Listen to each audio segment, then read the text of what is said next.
राष्ट्रीय स्तर पर सीबीएसई स्कूल गेम्स में ख्याति प्राप्त निशांत पब्लिक स्कूल के गोल्ड मेडल विजेता छात्र आर्यन चौधरी का पलवल शहर में भारी भरकम विजयी जुलूस निकालकर जोरदार सम्मान किया गया। जगह जगह लोगों ने फूल बरसाकर गोल्ड पंच मारने वाले आर्यन का भरपूर स्वागत किया। एंट्री गेट महाराणा प्रताप चौक से लेकर मीनार गेट होते हुए रसूलपुर रोड पर पहुंचा काफिला स्वागत जनसभा में तब्दील हो गया। शहर वासियों ने फूल मालाओं से आर्यन चौहान के साथ साथ ब्रॉन्ज मेडल विजेता अनुपमा कुंडू का भी जबरदस्त स्वागत किया। पलवल के रसूलपुर रोड स्थित जाने माने शिक्षण संस्थान निशांत पब्लिक स्कूल के स्टूडेंट आर्यन चौधरी ने अंडर 19 आयु वर्ग के 91 किलोग्राम भार में 23 से 29 दिसंबर तक महाराष्ट्र के अकोला में हुई सीबीएसई नेशनल गेम्स के बॉक्सिंग गेम में गोल्ड मेडल हासिल किया है। बाजार में रोड शो के दौरान दोनों विजेता बॉक्सरों को फूल और नोटों की ढेरों मालाएं पहनाई गई। इस मौके पर गोल्ड मेडल विजेता बॉक्सर आर्यन चौधरी ने कहा कि खेल देश की शान है। वह नेशनल और विश्व स्तर पर गोल्ड मेडल जीतकर अपने माता, पिता, इलाके व देश का नाम रोशन करना चाहता है। आज देश में खिलाड़ियों का भविष्य बेहद सुरक्षित है और खेलों में कैरियर बनाने की अपार संभावनाएं हैं। पढ़ाई के साथ साथ खेलों में भी हिस्सा लेना जीवन के लिए जरूरी है। इस मौके देवा बॉक्सिंग क्लब की कोच प्रियंका तेवतिया ने कहा कि खिलाड़ी देश का भविष्य होते हैं। खिलाड़ियों का उत्साह वर्धन करना हम सभी जिम्मेदारी है। खेलों से जहां चरित्र निर्माण होता है, वहीं कैरियर भी बनाया जा सकता है। पूर्व मंत्री करण सिंह दलाल ने कहा कि खेलों से न केवल स्वास्थ्य बेहतर होता है, बल्कि पढ़ाई का मानसिक बोझ भी कम होता है। बॉक्सिंग में ताकत के साथ साथ धैर्य और बुद्धि का तालमेल रखना आवश्यक होता है। अपनी कॉलेज लाइफ में बड़े बॉक्सर रहे करण सिंह दलाल ने माना कि खेलों के प्रति उदासीन सरकार के रवैये के बावजूद खिलाड़ी अपनी मेहनत के दम पर मुकाम हासिल कर रहे हैं। उन्होंने आर्यन के पिता कुल्लू चौहान की भी तारीफ की। कुछ साल पहले नहर में डूब रहे एक युवक को जान पर खेलते हुए नहर में कूदकर बचाने वाले कुल्लू चौहान ने काफी ख्याति अर्जित की थी और उनका सरकारी स्तर पर काफी सम्मान भी किया गया था। खेलों के प्रति सजग रहने वाले एडवोकेट रवि तेवतिया ने भी आर्यन की जमकर तारीफ की और कहा, ग्रामीण क्षेत्र में खेल प्रतिभाओं की कोई कमी नहीं है। गांवों के बच्चे खेल और फौज में अपनी उल्लेखनीय उपस्थिति दर्ज करा रहे हैं। मेरा नाम आर्यन है और मैं अभी नेशनल में गोल्ड लेके आया हूँ। ये कंपटीशन महाराष्ट्र में हुआ था, अकोला में, और यहाँ पर हमारी 4 फाइट हुई थी। और पहली फाइट मेरी महाराष्ट्र के बच्चे के साथ थी, दूसरी मेरी केरला के साथ थी और तीसरी छत्तीसगढ़, और लास्ट जो फाइनल बाउट हुई थी वो मेरी केवीएस के साथ थी और वहाँ मेरा गोल्ड आया था। और अब यहाँ पलवल आके मेरे माता पिता ने और मेरी कोच प्रियंका तेवतिया ने मेरा स्वागत करा है। उनको सबको थैंक यू। किस तरह की खुशी का माहौल है? आप स्वागत हुआ, क्या कहोगे? यहाँ सब बहुत खुश हैं। अभी क्या लक्ष्य है, क्या करना चाहते हो? मेरा लक्ष्य है कि मैं ओलंपिक में मेडल लाऊं और अपने देश का नाम रोशन करूं और अपने शहर का भी। क्या नाम? अनुपमा। अनुपमा, ये कौन सी प्रतियोगिता थी और कहाँ हुई? ये एलिट नेशनल बॉक्सिंग चैंपियनशिप थी, नोएडा में हुई थी 21 से 27 दिसंबर। तो कौन सा पदक आपका? इसमें मेरा 70 kg में ब्रॉन्ज मेडल आया है। कैसा महसूस कर रहे हैं? अब स्वागत हुआ है आज आपका पलवल में। बहुत अच्छा लग रहा है, पर मेरा ये था कि मैं गोल्ड लेके आऊंगी, पर वो थोड़ा नहीं आ पाया, तो अब आगे और अच्छा करूँगी। पहले कहाँ तक और खेली? इंटरनेशनल टूर्नामेंट के लिए। आगे क्या सपना है? आगे अभी इंटरनेशनल टूर्नामेंट जाने का इस साल 2024 में मेरा बहुत अच्छा प्लान है। स्वागत हुआ, किस तरह का माहौल रहा, क्या कहोगे? स्वागत बहुत अच्छा हुआ है और मेरी कोच प्रियंका तेवतिया देवा बॉक्सिंग क्लब ने मुझे बहुत सपोर्ट कराया है, ट्रेनिंग में भी कराया है, वैसे भी मेरा बहुत सपोर्ट करती हैं, तो मुझे बहुत अच्छा लगता है आगे बढ़ने के लिए। पब्लिक में हमें जनवाने का मौका देते हैं तो नववर्ष की हार्दिक शुभकामनाएं सभी को। मैं आज नए साल पे 2024 की बहुत अच्छी शुरुआत हुई है हमारी। देवा बॉक्सिंग क्लब के 2 बच्चे राष्ट्रीय स्तर पर एक अनुपमा कुंडू ब्रॉन्ज लेकर आई हैं 7th elite women's national boxing championship में, और आर्यन स्कूल नेशनल गेम्स में गोल्ड लेकर आया है। तो देवा बॉक्सिंग क्लब के लिए ये बहुत अच्छी शुरुआत है 24 की। अब आगे ट्रेनिंग के हिसाब से जैसे 2 साल ही हुए हैं एकेडमी को, तो अब इन्हें देखकर बच्चे मोटिवेट होंगे, लोग मोटिवेट होंगे कि हाँ यहाँ स्पोर्ट्स का भी हो रहा है, बच्चे मेडल ला रहे हैं। अनुपमा कहाँ तक पहले कर गेम्स खेल चुकी है, क्या क्या उपलब्धि रही है अनुपमा की? अनुपमा वर्ल्ड ब्रॉन्ज मेडलिस्ट है और एशियन सिल्वर मेडलिस्ट है। आर्यन ने एक सफलता हासिल की है बॉक्सिंग में, पंच मारे हैं, क्या कहेंगे इसको लेकर? गोल्ड मिला है हरियाणा का।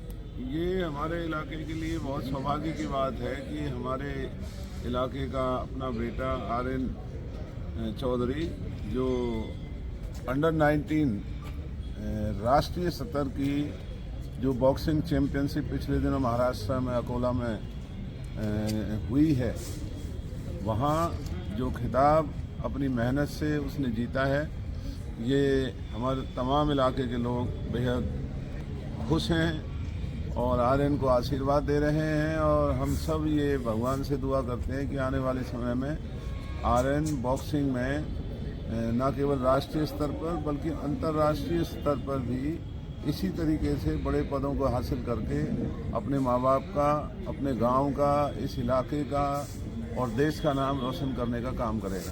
दलाल साहब, आप अपनी स्कूलिंग लाइफ में, कॉलेज लाइफ में भी अच्छे बॉक्सर रहे हैं, तो आपको इसकी सफलता के बाद पुराने दिन याद आ रहे होंगे?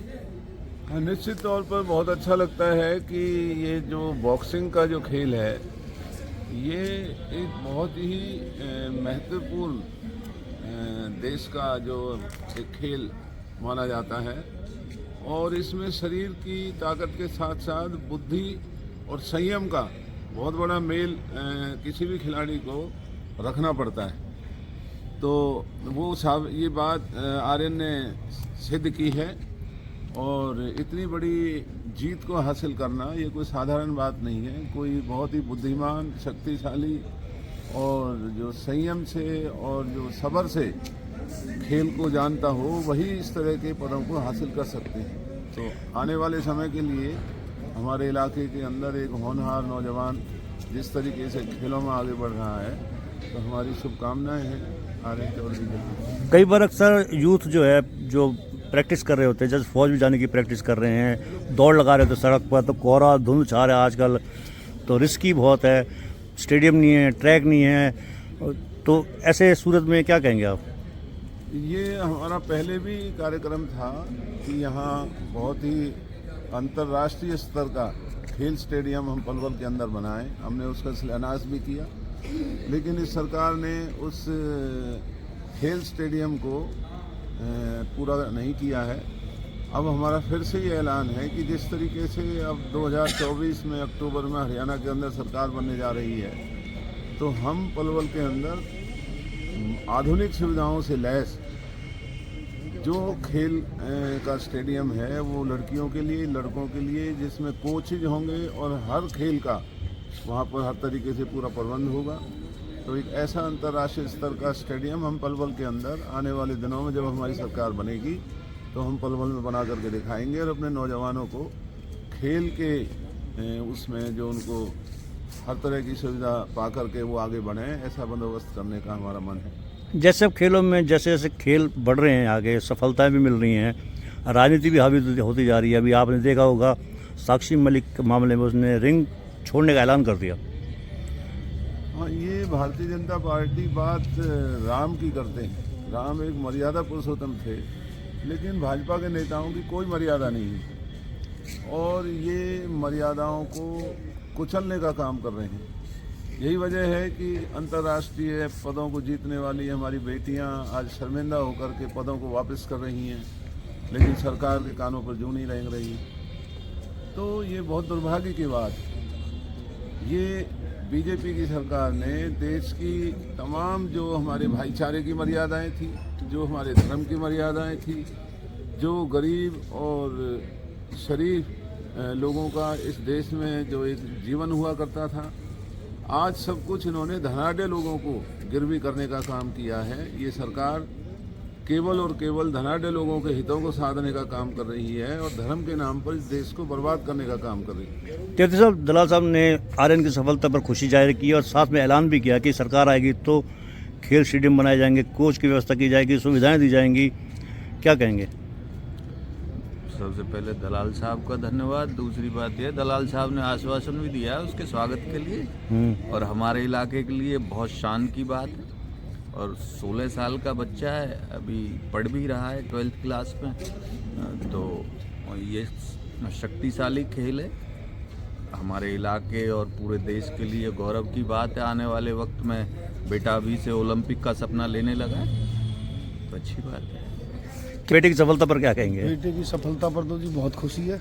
नया साल आया है 2024, ये हमारे लिए बहुत अच्छा है। और दलाल साहब ने बोल दिया जी हमारी सरकार बनते ही हम अच्छा स्टेडियम, लड़के लड़कियों के लिए खेल की सारी सुविधाएं देंगे, तो बहुत अच्छी बात है। प्रैक्टिस किस प्रकार से करता है आर्यन? प्रैक्टिस सुबह जाता है, वो 4:30 बजे उठता है, अपना डाइट बनाता है और फिर एकेडमी जाता है, देवा बॉक्सिंग एकेडमी है, वहाँ जाता है।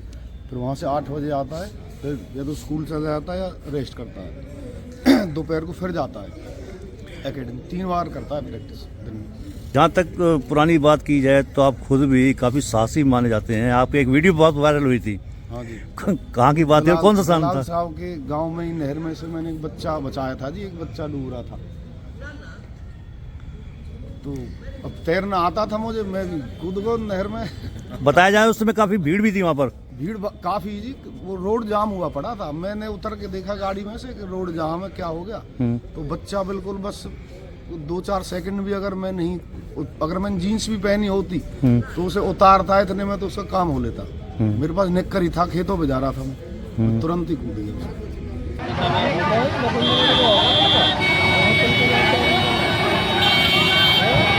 पता ना वो तभी आया वो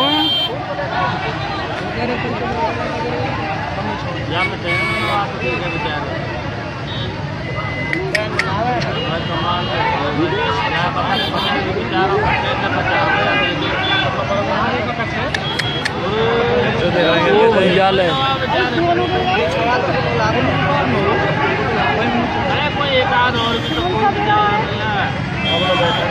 चल वेट चल रहे वो हम चल चल पूरी बजा में 4 ये खींचेंगे ना, ये ऊपर ना खींचेंगे, ऊपर ना खींचेंगे, आते तो आगे कहीं नहीं गिर सके कितना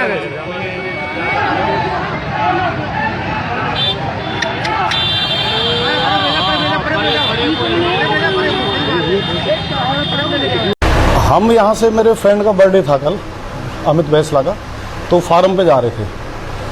तो जैसे ही हम पुल पे पहुँच रहे थे तो वहाँ बहुत जाम था, भीड़ थी।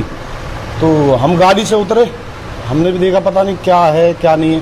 वहाँ जाके देखा तो बहुत ज़्यादा भीड़ थी और एक लड़का था, शायद 12th क्लास में पढ़ता वो उसमें एक रस्सी सी पकड़ रखी थी उसने, छोटी सी, तो मुंह में भी पानी जा रहा था। वो उसकी हालत बहुत गंभीर थी, डूब रहा था। तो मेरे को स्विमिंग भी आती है, तो 1-2 बुजुर्ग थे गांव के, वो कह रहे भैया किसी पे तैरना आता, मैं बताओ मुँह पे आवे।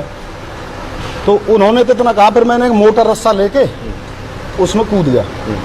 फिर वो मैंने पकड़ा, जब पकड़ा मैंने तो उसको बोला भैया तू चिंता मत कर, मेरे ऊपर बैठ जा, और मतलब टेंशन मत ले बिल्कुल भी। उसका हौसला बढ़ाया मैंने। बहाव बहुत तेज था, कैसे स्ट्रेस किया? बहाव तो बहुत तेज था, रस्सी थी, रस्सी को मैंने पकड़ा था और फिर उस लड़के को पकड़ा था, फिर उसने मेरे को पकड़ लिया था। फिर उन्होंने ऊपर भी खींचा, लेकिन ऊपर खींचने में खींचा नहीं जाता। फिर मैंने उनको बताया था कि भाई रस्सी को इधर लो, किनारे पे। तो कुछ लोगों ने, कुछ की समझ में आया, कुछ लोगों ने फिर वो रस्सी किनारे पे लेके धीरे धीरे फिर वो बाहर निकाला। आपके प्रयास से एक युवक की जान बची, कैसा महसूस हो रहा है? बहुत अच्छा महसूस हो रहा है। मैं जिम में आया हूँ, मेरे भाई हैं, बड़े भाई हैं, छोटे भाई हैं, और मैं आया हूँ तो यहाँ पे मेरे से केक कटवाया है। मतलब अंदर से बहुत खुश हूँ मैं। और फिर देखो हम भी अगर उसमें डूब रहे होते और कोई हमारी जान बचाए तो हमारे माँ बाप को हमको बहुत खुशी होती है। आपको डर नहीं लगा जब जान बचा रहे थे उस टाइम पे कि दोनों ने? नहीं, डर नहीं लगा बिल्कुल भी, 1% भी। ऊपर वाला साथ था और वहाँ पे भीड़ थी, काफ़ी लोग थे। प्रदीप छावड़ी हैं हमारे पार्षद जी, हमारे वार्ड से ही, तो उन्होंने भी बहुत संघर्ष किया था। कहाँ का रहने वाले वो छात्र? क्या आत्महत्या कर रहे थे, क्या था? उससे मैंने पूछा था, वो कह रहे थे भैया मेरे को चक्कर आ गए थे, तो और बाकी तो उसे ही पता। फिर वहाँ पे पुलिस आ गई थी, वो मेरा भी एड्रेस लेगी, उसका भी एड्रेस लेगी थी। उनके किसी प्रिंसिपल का भी फ़ोन आया था मेरे पास कि भैया वो कहाँ है, कौन से उसमें। उनकी जी वो शायद चांद थाने में है। ये जो आप देख रहे हैं YouTube channel, Facebook page, Instagram और ट्विटर हैंडल, इसको आप लाइक फॉलो अवश्य करें और कमेंट बॉक्स में जाकर एक प्रतिक्रिया अवश्य दें। वोकल फॉर लोकल के लिए हमें आपका इतना सा सहयोग जरूरी है। धन्यवाद। जय हिंद, जय भारत। हम आपसे अनुरोध इसलिए भी करते हैं क्योंकि अगर आप ऐसा नहीं करेंगे तो लोकल चैनल कैसे आगे बढ़ेगा। मेन स्ट्रीम मीडिया के मुकाबले में लोकल चैनल ही आपका हितकर है।